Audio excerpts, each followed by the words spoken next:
de plus en plus de gens ont envie d'aimer leurs enfants, d'avoir une relation apaisée, harmonieuse avec leurs enfants. Alors évidemment, il y a quelques personnes qui agitent des épouvantails en disant attention, si vous faites cette parentalité positive, il va se passer toutes sortes de choses, vos enfants vont devenir des enfants rois. Et non, la réalité, c'est que c'est pas ça du tout. AVS avec Philippe Robichon. AVS pour À votre santé, bonjour, bienvenue, ravi de vous retrouver et le plaisir de retrouver quelqu'un qui n'est pas venu depuis longtemps. Isabelle Fillosa, bonjour. Bonjour Philippe, bonjour à tous les auditeurs et auditrices. Voilà, on comptait les années depuis lesquelles je ne vous ai pas vu, ça fait 12 ans que vous n'êtes pas venu. Vous êtes conférencière et psychothérapeute, spécialiste des émotions. Vous êtes une enfant d'Abal car votre père était un pionnier de la psychologie humaniste dans les années 80. Et c'est lui qui vous a ouvert aux émotions et à l'éducation non violente. Oui, tout à fait. Il a introduit en France l'analyse transactionnelle, il a introduit la dimension de la psychosomatique, la visualisation de la maladie, donc toute cette dimension psychosomatique qui aujourd'hui est monnaie courante, mais qui à l'époque, voilà, c'était très très nouveau. Il a même introduit le PRODAS, le programme de développement des intelligences affectives et sociales, qui est un des programmes recommandés aujourd'hui par le gouvernement. Donc oui, c'était un précurseur. Et c'était il y a 40 ans, ça. Exactement, c'était il y a 40 ans. Vous êtes celle qui a vulgarisé et diffusé les principes de la parentalité positive en France, et certains vous surnomment même la papesse de l'éducation positive en France. Ça vous va ou pas, la papesse ? Je laisse les gens dire ce qu'ils veulent. En fait, quand dans leur langage, souvent c'est un peu ironique, hein, mais bon, finalement, ce que ça m'a permis de mesurer, c'est l'impact. Parce qu'une papesse, c'est quelqu'un qui déjà a une certaine sagesse, qu'on respecte, qu'on écoute, et qui a un impact sur la société. Et voilà, ça m'a un petit peu impressionné au début, et puis finalement, j'accepte de reconnaître cet impact sur la société. On en parlait tout à l'heure. C'est vrai que ça fait des années que je travaille là-dessus. Donc, c'est pas tellement moi en tant que personne, mais c'est surtout que ces idées-là de la parentalité positive pénètrent vraiment dans la société. Elles sont diffusées dans la société. Et oui, vraiment. Et maintenant, il y a 40 ans, les émotions, c'était scandaleux, quoi. On n'osait pas montrer ses émotions. On n'imaginait même pas qu'il fallait écouter les émotions. C'était quelque chose qu'il fallait cacher, dissimuler.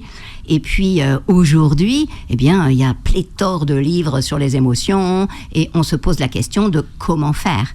Et donc, je pense que pour la parentalité, c'est beaucoup comme ça aussi. De plus en plus de gens ont envie d'aimer leurs enfants, d'avoir une relation apaisée, harmonieuse avec leurs enfants. Et la question, c'est comment faire ? Alors évidemment, il y a quelques personnes qui agitent des épouvantails en disant attention, si vous faites cette parentalité positive, il va se passer toutes sortes de choses, vos enfants vont devenir des enfants rois, ils vont exagérer, ils vont devoir avoir des comportements débordants, etc. Et non, la réalité, c'est que c'est pas ça du tout. Et oui, vous êtes en train de dire l'éducation positive en France attaquée depuis 2 ans.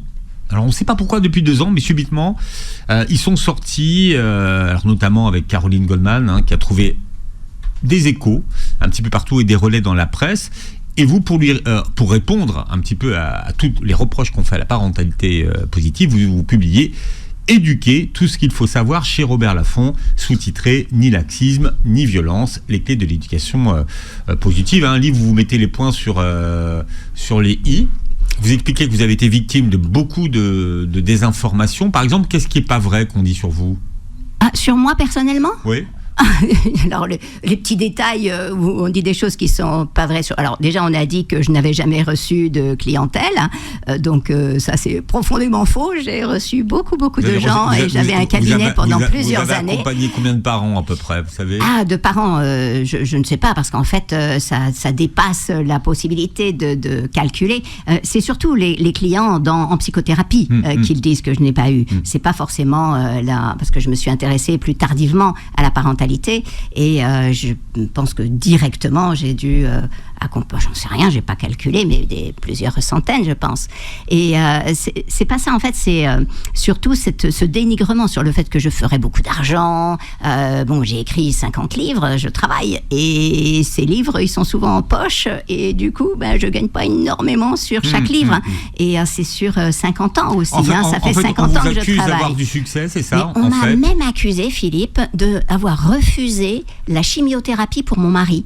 C'est-à-dire que ces gens ont été chercher des trucs qu'ils inventent d'ailleurs, parce que vous avez lu mon livre sur le deuil, sur le deuil. Et je vous le disais, c'est un livre vraiment bouleversant. Et dans ce livre, j'explique très clairement que on a tout de suite pris la chimio et qu'on a convaincu mon mari, qui lui était pas très chaud pour, on l'a convaincu de faire la chimio. Donc c'est profondément faux. C'est écrit dans mon livre. C'est même pas quelque chose que j'invente aujourd'hui. C'est déjà écrit.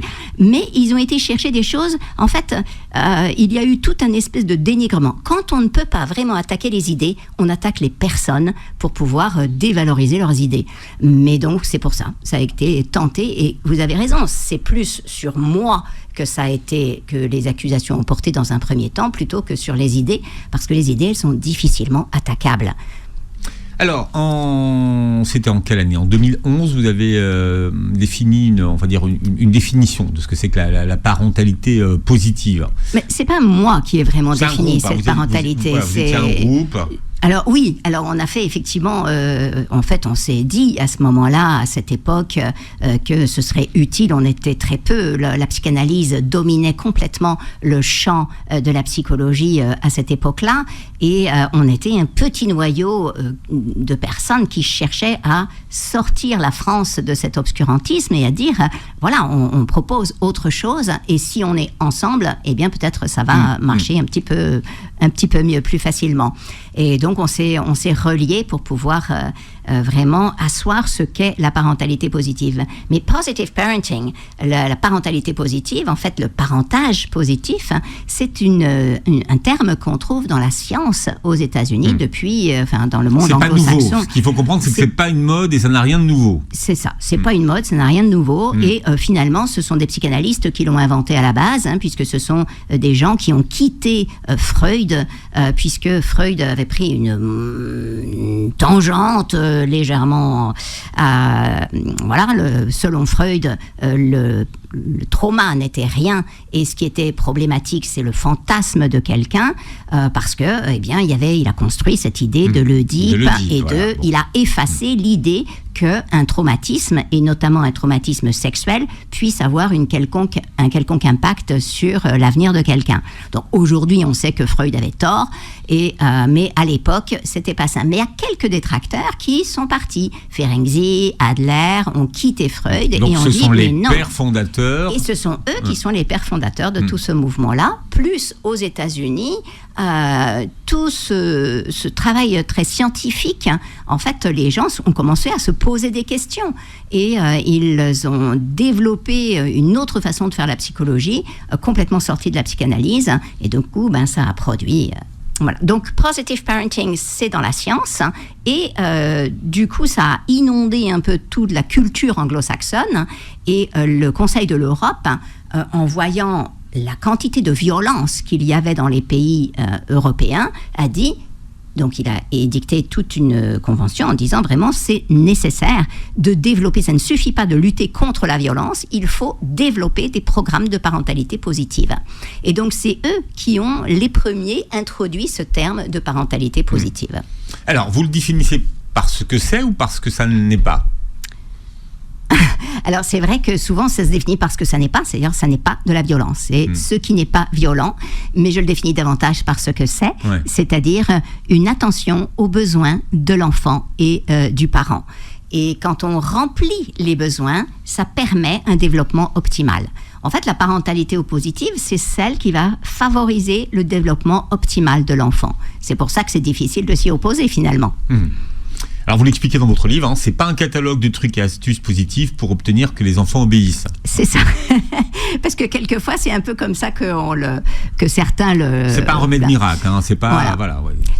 Mes détracteurs ont un petit peu insisté sur cette idée-là, que soi-disant, ce serait comme une méthode ou un ensemble de trucs, et donc ils vont prendre un petit truc de parentalité positive et dire, regardez, ça marche pas dans tel et tel cas. Mais en fait, non, la parentalité positive, c'est une attitude face à l'enfant, et c'est l'attitude qui respecte la Convention internationale des droits de l'enfant. Et la Convention internationale des droits de l'enfant, la France, elle l'a ratifiée. Et ratifiée, ça veut dire que c'est devenu la loi en France. Donc, normalement... Que personne ne connaît. Alors, vous dites qu'il y a une loi de 2019 que personne ne connaît. Ça, c'est vrai. On a passé cette loi, on a cette loi qui interdit les violences physiques et psychologiques sur les enfants, mais le problème c'est que nous n'avons pas dans cette loi la déclinaison de ce que sont ces violences. Bon, ceci dit, les gens ne sont pas idiots, puisque dans l'observatoire, l'enquête fantastique qui a été menée par l'observatoire Loveo, l'observatoire de la violence, en France, ils ont mesuré, ils ont interrogé les parents, et les parents étaient conscients. Ils ont été quand même 80%, 79% à dire « oui, j'ai utilisé une violence éducative ordinaire pour faire obéir mon enfant » dans la semaine qui s'est écoulée. Donc ça veut dire quand même que c'est vrai que le gouvernement n'a pas fait de grande communication, c'est vrai qu'il n'y a pas eu une campagne de communication qui permette aux gens de comprendre qu'est-ce que c'est qui est violence et qu'est-ce qui n'est pas violence, comme ça a été fait en Suède à l'époque, comme ça a été fait dans tous les pays qui sont passés à une éducation positive, qui sont quand même maintenant une majorité un peu dans le monde, dans le monde anglo-saxon en tout cas, et dans les pays du Nord. Tous les pays du Nord sont dans une parentalité positive, hein. Et c'est pour ça que quand on nous dit ça fait des enfants rois, ça fait des n'importe quoi, non, c'est pas vrai. Il y a quand même des enfants tyrans qui prennent le pouvoir dans la maison. Les Suédois, les Norvégiens, ils sont pas comme ça. Hein. Et ce à quoi vous répondez, non, c'est un trouble psychiatrique qui doit être pris et traité en tant que tel. Mais ce n'est pas vrai. Il n'y a pas plus d'enfants tyrans et d'enfants rois avec l'éducation positive. Même moins, puisque dans toutes les études, on montre que lorsque les parents développent des méthodes d'éducation positive, alors le nombre de comportements débordants et d'agressivité, tous les gestes agressifs, tout ça diminue notablement. La dépression diminue aussi, les troubles anxieux diminuent, et les enfants ont de meilleurs résultats scolaires et ils s'adaptent mieux à l'école, c'est-à-dire qu'ils sont plus conformes à l'école. C'est ça qui est complètement incroyable. Mais c'est logique, et je le dis dès le début du livre. C'est-à-dire, quand j'étais gamine, moi, mes parents ne me punissaient pas. Donc, je les respectais, je les écoutais, je faisais ce qu'ils me disaient. S'ils me disaient de faire un truc, je me disais, ça veut dire que c'est utile, c'est important. Mais vous venez d'une époque, Isabelle Filiosa, et nous venons d'une époque où les enfants étaient autodisciplinés et où ils craignaient les adultes. Ils n'étaient pas autodisciplinés, ils craignaient les adultes. C'est différent. Moi, j'étais autodisciplinée parce que je ne craignais pas les adultes. Non, c'est vous qui le disiez. Mais c'est vrai que on nous disait de nous asseoir et de ne pas faire de bruit. On s'asseyait, on ne faisait pas de bruit. Seulement quand l'adulte était là. Parce que justement, moi, ce qui me fascinait, c'est qu'à l'école, les enfants étaient assis quand la maîtresse était là. Dès qu'elle sortait faire une photocopie, tout le monde bougeait, sautait sur les tables, lançait des boulettes et compagnie. Et moi, j'étais là stupéfaite. J'ai dit, mais attendez, elle a dit qu'il fallait qu'on reste sage. Pour moi, ça voulait dire on reste assis tranquille, quoi, et silencieux. C'est la peur de l'adulte. C'est la peur de l'adulte. Et mon papa m'a dit, Isabelle, c'est normal, quand le chat n'est pas là, les souris dansent. Et c'est ça le problème, c'est que on est dans une éducation où s'il y a le chat, alors on se terre, on fait rien du tout, mais dès que l'autre n'est pas là, hop, on fait n'importe quoi. Et c'est pour ça que l'éducation positive, elle rend les gens bien plus alors pas obéissants parce qu'ils ne sont pas soumis à quelque chose. Vous n'aimez pas le mot obéissant non plus. Mais partons obéissant aux règles. C'est-à-dire, moi, j'ai appris à obéir aux règles. Tandis que dans une éducation autoritaire, on apprend à obéir à une personne. Et c'est différent parce que si la personne n'est pas là, alors on fait n'importe quoi. C'est pour ça qu'aujourd'hui, on a une société où les gens font vraiment n'importe quoi dans la vie, quoi. C'est pour ça que beaucoup de parents s'étonnent quand on leur rapporte le comportement de leurs enfants à l'extérieur, parce qu'à la maison, c'est des petits anges. Oui. Et ils ne reconnaissent pas leurs enfants. Ils disent, non, ça ne peut pas être mon fils ou ça ne peut pas être ma fille. À la maison, il tient au carreau. Et voilà, au carreau. Mais... Au carreau. Enfin, oui, c'est ça. En tout cas, il ne moufte pas. Ben oui, mais ça, c'est pas normal. Voilà. Et donc, il vaudrait mieux qu'ils s'expriment un petit peu plus dans la maison, qu'ils apprennent la responsabilité. En fait, la parentalité positive, on nous accuse parfois de pas mettre de limites, etc. Mais les enfants qui sont élevés dans la parentalité positive, ils respectent beaucoup plus les règles et les limites. Beaucoup plus et beaucoup mieux.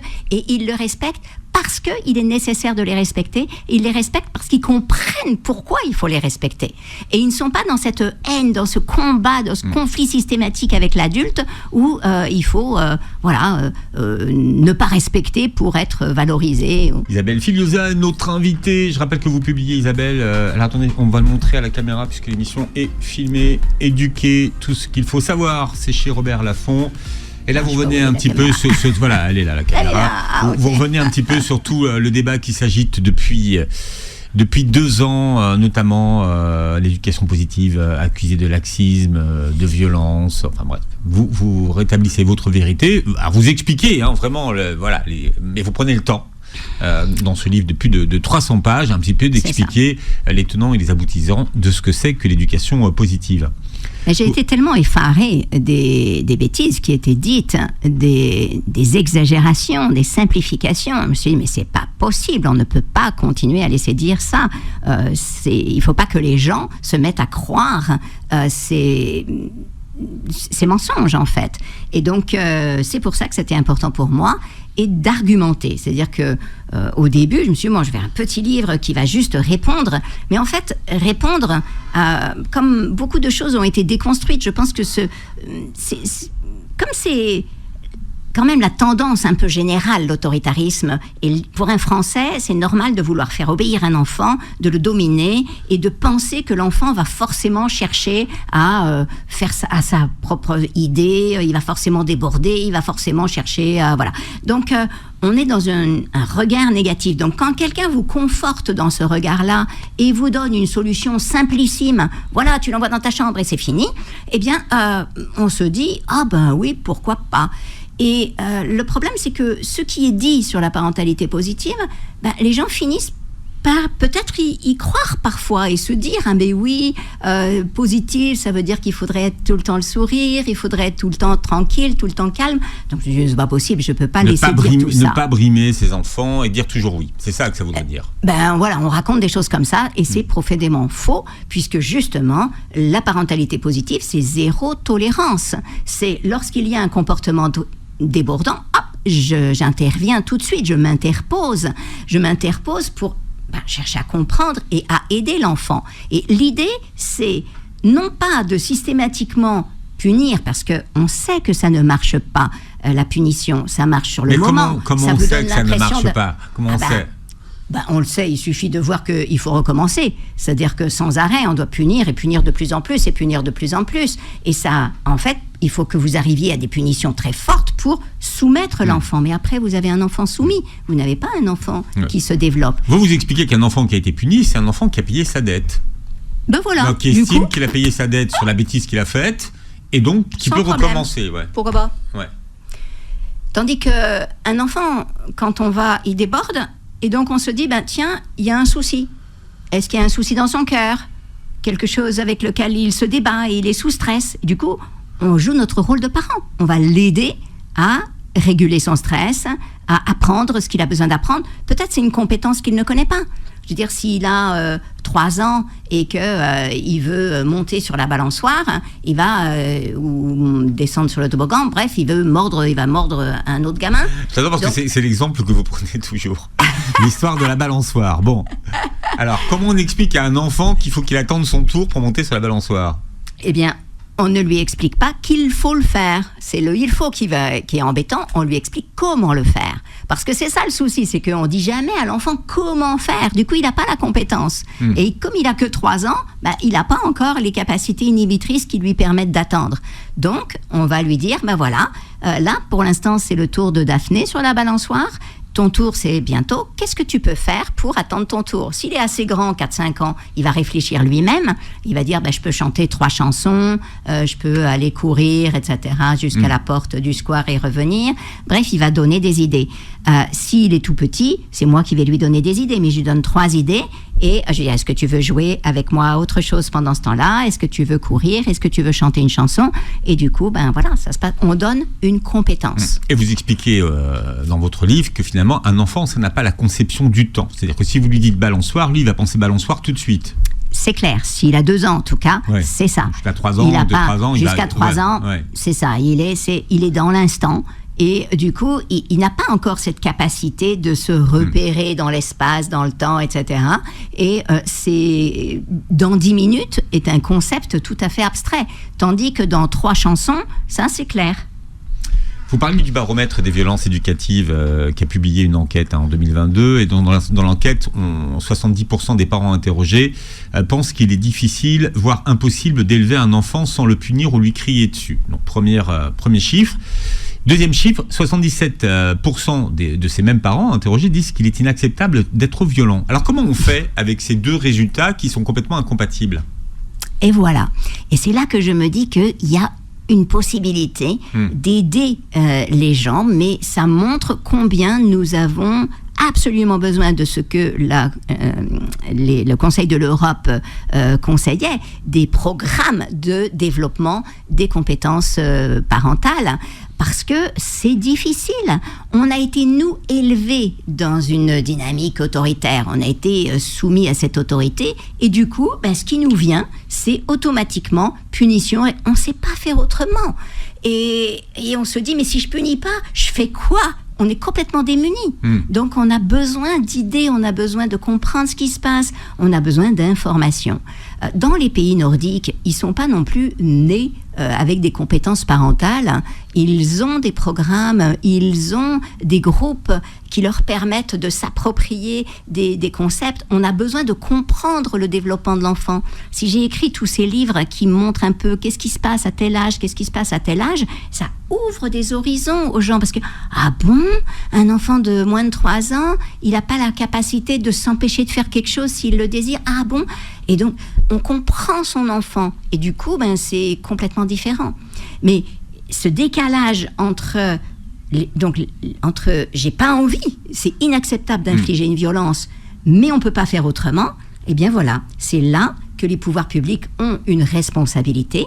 Comment faire pour aider les parents à devenir le parent qu'ils ont envie d'être ? Parce que tous les parents ont envie de mener une éducation sans violence. Tous les parents ont envie que leurs enfants s'épanouissent. C'est pas possible autrement. Et quand on déroule l'enquête, alors on voit que les parents sont plutôt violents, puisque la moitié des parents, un peu plus de la moitié des parents, déclarent avoir crié fort sur leur enfant. Donc 55%, et 48% déclarent l'avoir mis au coin ou puni dans sa chambre. Ce que vous appelez, vous, le time out ? Ah non, c'est pas moi qui l'appelle comme ça.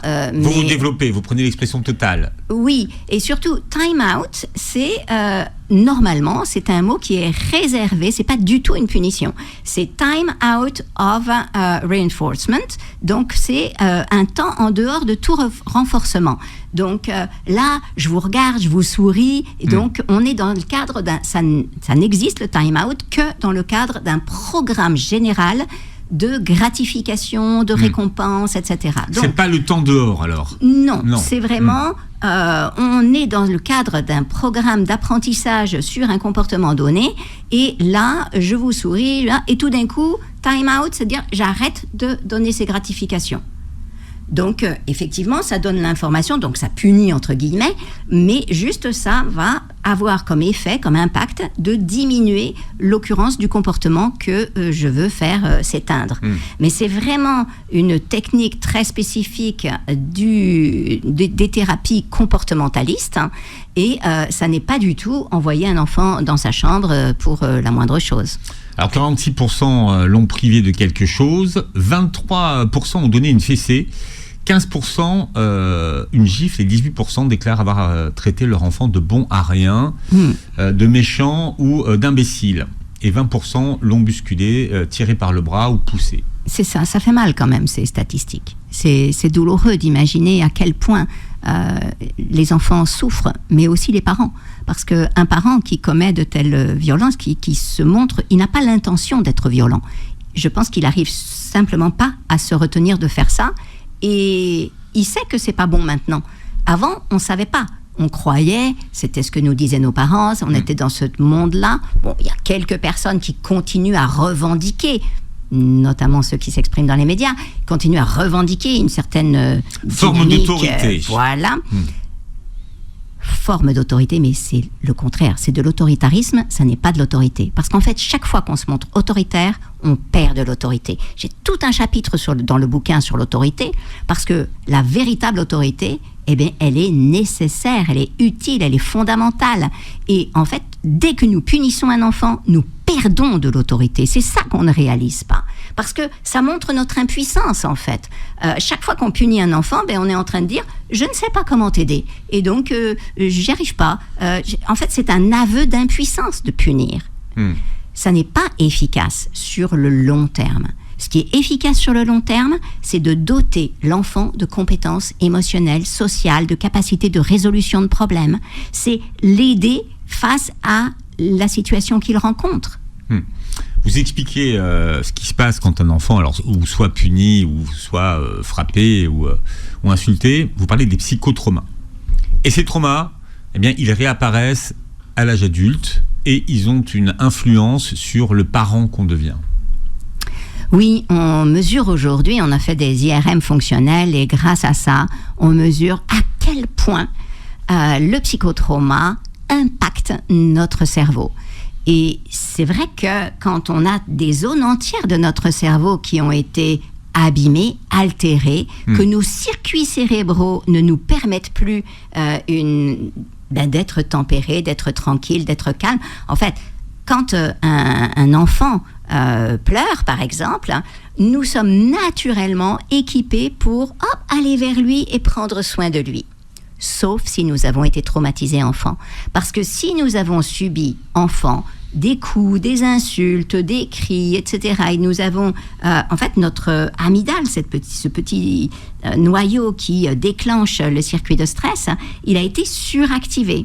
Et comme nous n'avons pas appris à réguler nos émotions, du coup, eh bien, nous ne savons pas réguler l'impulsion. Donc, on éprouve, au moment où l'enfant pleure ou râle ou crise, on va éprouver à l'intérieur de soi une tension, une envie de hurler, de crier, de taper, et on n'a pas les capacités de réguler.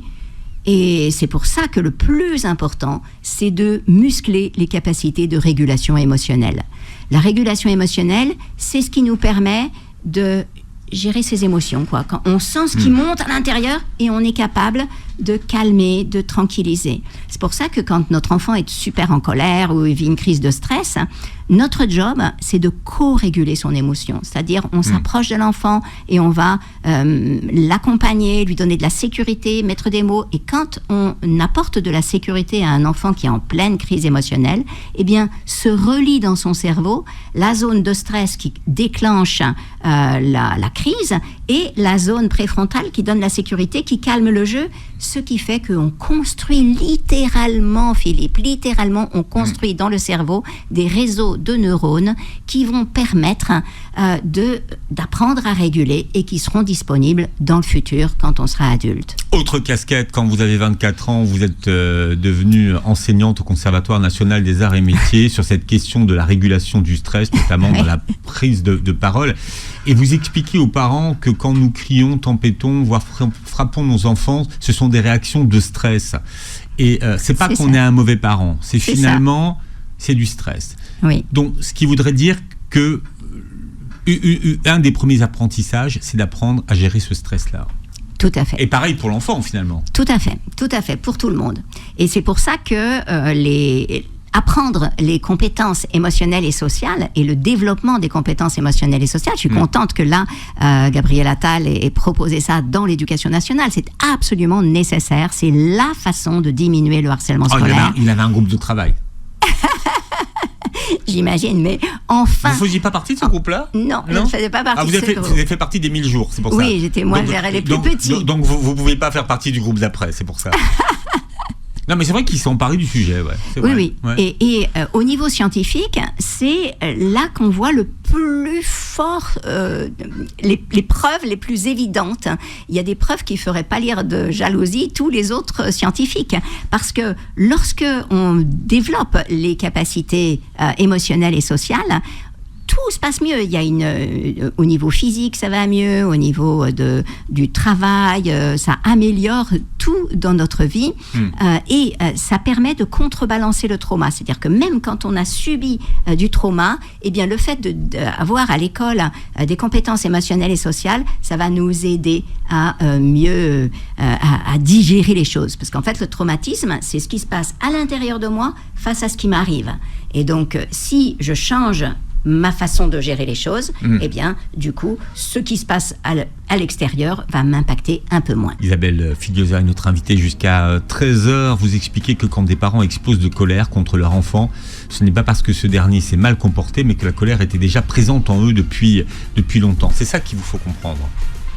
Oui, c'est ça. En fait, c'est si nous nous comportons comme nous nous comportons avec nos enfants, si nous débordons souvent, si leur comportement réussissent à nous faire disjoncter à ce point. Ça arrive. Et oui, mais ça veut dire que nous sommes sous stress. Ça veut dire qu'on a besoin de s'occuper de nous occuper de nous-mêmes, de soigner les blessures de notre propre enfance qui sont peut-être encore à vif. Parce que une étude internationale a montré que près d'une personne sur 4 a subi au moins un traumatisme dans son enfance et une personne sur 8 en a subi 4. Et quand on a subi 4 traumatismes dans son enfance, on risque les addictions, on risque les problèmes cardiaques, on risque le cancer, on risque toutes sortes de maladies physiques et de problèmes